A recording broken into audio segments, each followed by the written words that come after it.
Alors, dans un instant, mesdames, messieurs, on devrait pouvoir parler à Maître Richard Marceau.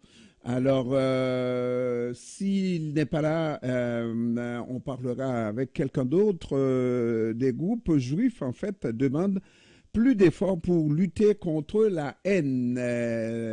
Restez à l'écoute de votre AM 1410 à Montréal.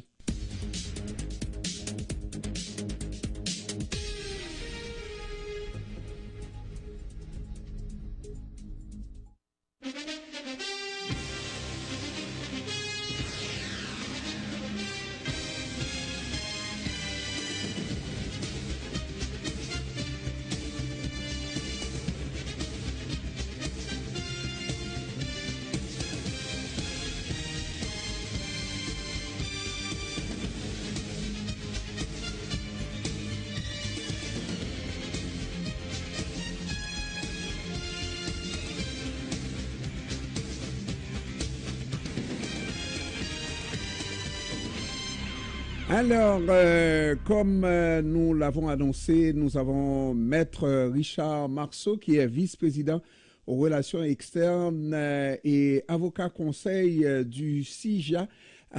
Bon après-midi, Maître Marceau. Ça va bien, Maître Marceau? Ce sont de longues journées, de dures journées, mais ça peut aller. Et vous? Moi, ça va toujours bien, même quand ça va mal.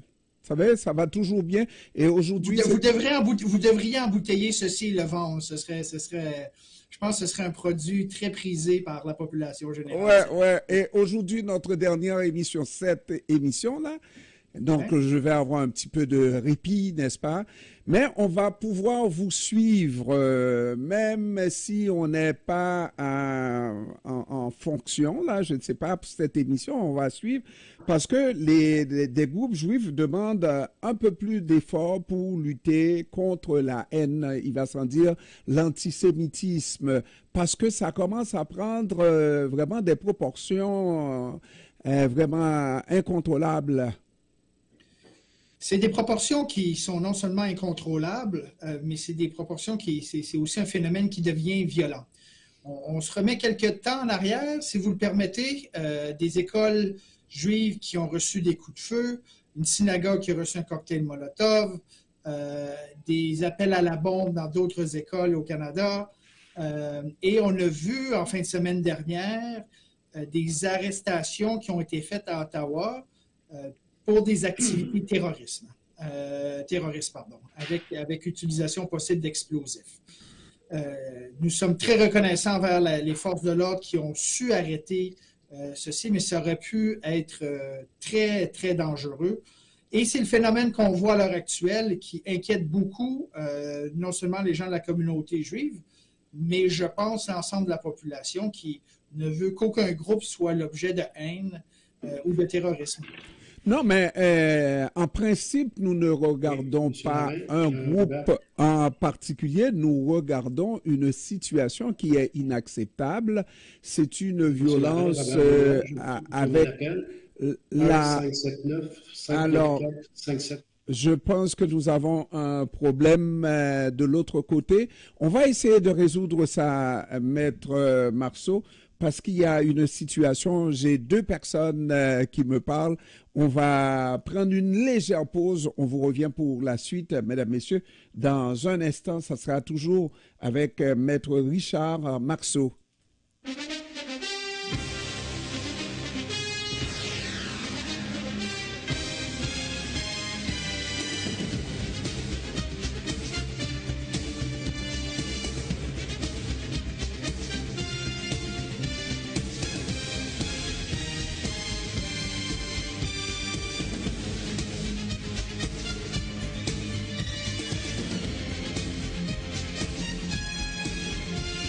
Alors, on est de retour pour continuer la conversation avec Maître Marceau en disant que c'est même pas pour un groupe, c'est pour la sécurité de tous les Canadiens parce que à partir du moment où il y a des explosifs, mais ça peut atteindre tout le monde. Et puis, Ici au Canada, on va dire, je ne dirais pas qu'on n'a pas qu'on n'a jamais connu de violence, mais c'est loin quand même derrière nous et on ne veut pas avoir à revivre ces situations-là.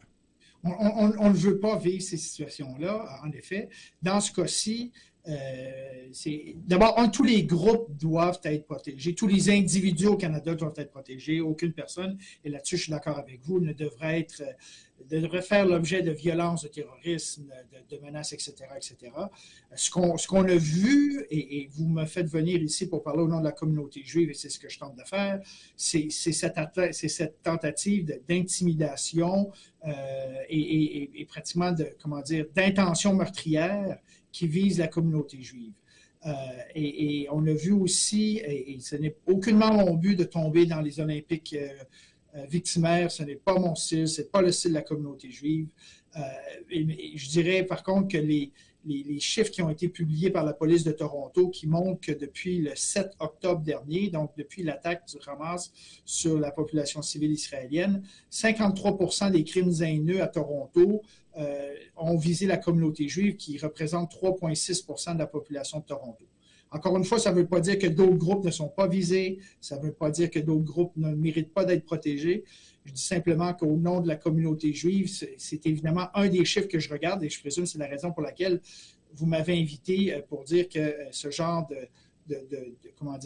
d'atteinte à l'intégrité physique et je dirais aussi psychologique de la communauté juive est d'intérêt pour votre communauté, comme la santé physique et psychologique aussi de votre communauté est d'intérêt pour la communauté juive et l'ensemble de la société québécoise et canadienne. Et que c'est tout simplement inacceptable. Cela dit, comment on vit cette chose-là? Comment on prévoit vivre dans la communauté juive s'il faut à tout bout de champ, en marchant dans la rue, regarder à droite et à gauche s'il n'y a pas quelqu'un qui va nous viser, etc.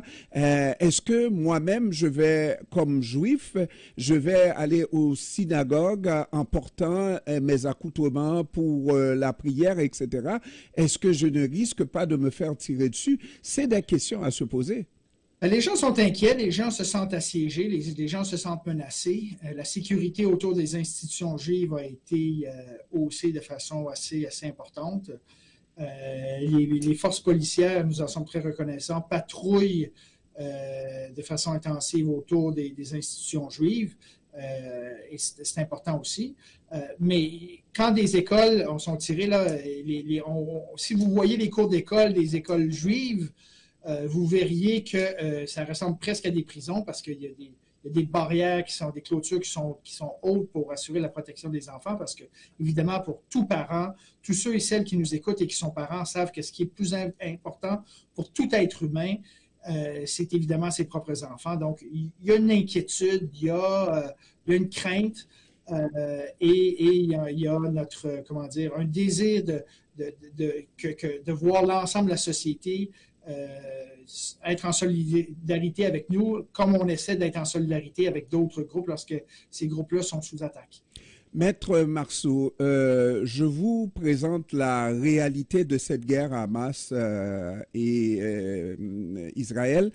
Que vous connaissez très bien, il y a une force disproportionnée sur le Hamas au moment où on se parle là. Il n'y a pas de guerre comme telle là. Il y a une correction que Benjamin Netanyahou, le Premier ministre israélien, veut apporter, en finir avec le Hamas. C'est peut-être légitime, mais les moyens qui sont pris donnent des résultats disproportionnés et on ne semble pas être sur le point d'en venir à bout du Hamas. Est-ce qu'il ne faudrait pas la diaspora juive, est-ce que cette diaspora ne devrait pas, comment dirais-je, prendre une position de diaspora qui joue son rôle de défense, etc., mais ne pas se mêler à la politique? Par exemple, le Premier ministre israélien qui dit il n'est pas question de faire une pause dans cette guerre, d'arrêter, d'avoir un cessez-le-feu. Il faut en finir avec le Hamas tout de suite. Et si on reprend cette même position, on semble être l'ennemi de ceux qui voient Benjamin Netanyahou comme leur ennemi. Non? Non. Non, parce que d'abord, qu'on soit en accord ou en désaccord avec ce qui se passe là-bas, ce n'est aucunement une excuse pour attaquer des gens ici. Comme lorsqu'il y a eu les attentats, par exemple, du 11 septembre, les gens disaient il ne faut pas toucher aux musulmans d'ici, ils ne sont pas responsables. Alors qu'on soit en accord ou pas avec ce qui se passe, on est d'accord. Aux gens ici. Donc, on est d'accord là-dessus. Ouais, on est d'accord. Moi, je vous dirais qu'avec ce qui se passe en Israël, je vous dirais deux choses. Les liens qui touchent la communauté, qui lient la communauté juive d'ici avec Israël sont très puissants. Je vous donnerai simplement mon exemple personnel. J'ai un de mes fils qui est là actuellement, qui travaille à la Cour suprême en Israël, mais qui vit la plupart du temps à Beersheba, qui est une ville à peu près à 20 minutes de Gaza, et qui doit régulièrement courir dans des bunkers, dans des abris contre les missiles parce que la ville où il habite est attaquée régulièrement. Alors, ce n'est pas une correction, il y a une guerre qui est là. Il y a une raison pour laquelle les missiles tombent et pleuvent sur Israël. Et je vous dirais que ce sont toutes des cibles civiles. Ce ne sont pas des cibles militaires. Ce que le Hamas vise, ce sont des villes et des villages, donc des populations civiles. Donc, ça, c'est le premier point. Deuxième point, je pense que si nous sommes d'accord, je pense que là-dessus, on l'est, que toute perte civile innocente est une tragédie en soi et que ces morts doivent être arrêtés dans la mesure du possible parce que c'est une tragédie.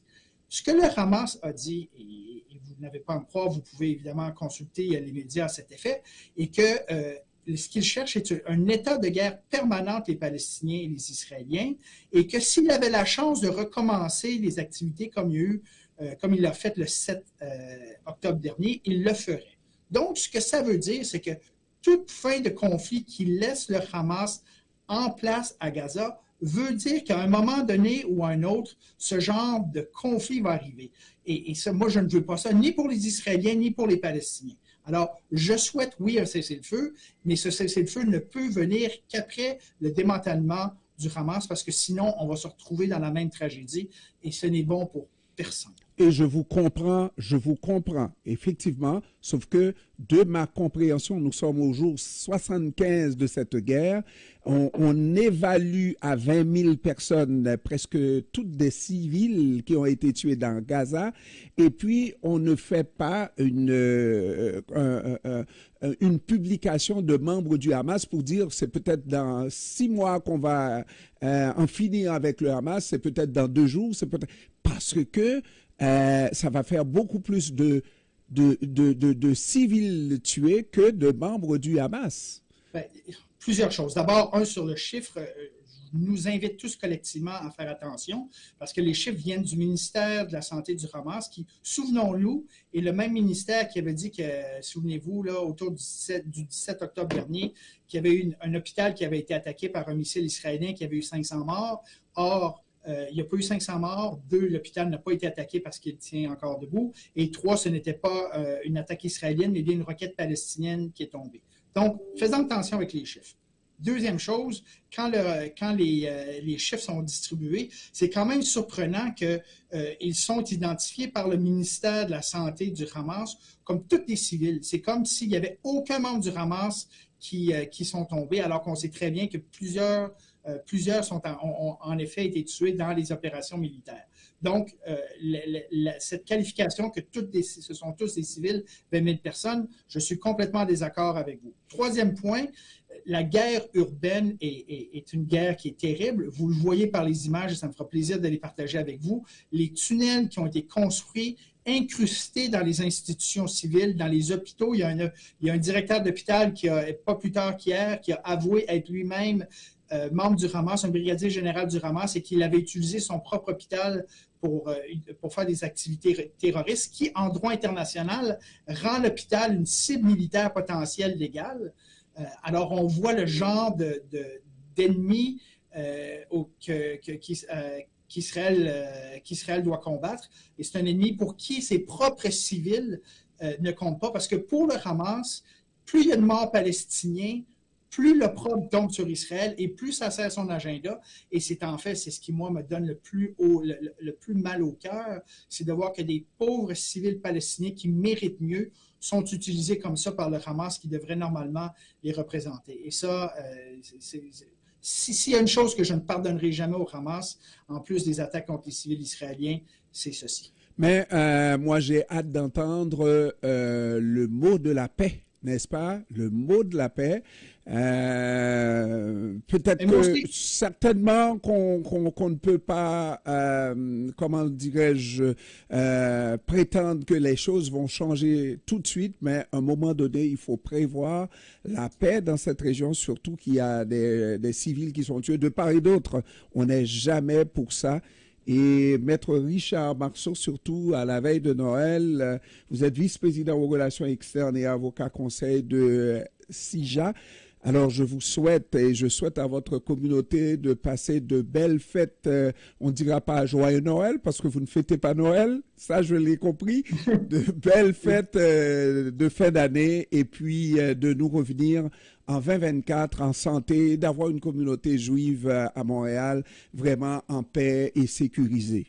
Et je vous retourne les mêmes souhaits, que la nouvelle année soit remplie de santé, de bonheur et de paix, là-bas comme ici, parce que c'est un objectif que nous partageons tous. Et je vous remercie, vous et vos auditeurs, pour le temps que vous m'accordez pour expliquer notre point de vue. Merci et surtout, vous serez toujours le bienvenu. Il faut en parler au public de Montréal. Merci beaucoup. Merci. Merci, au revoir.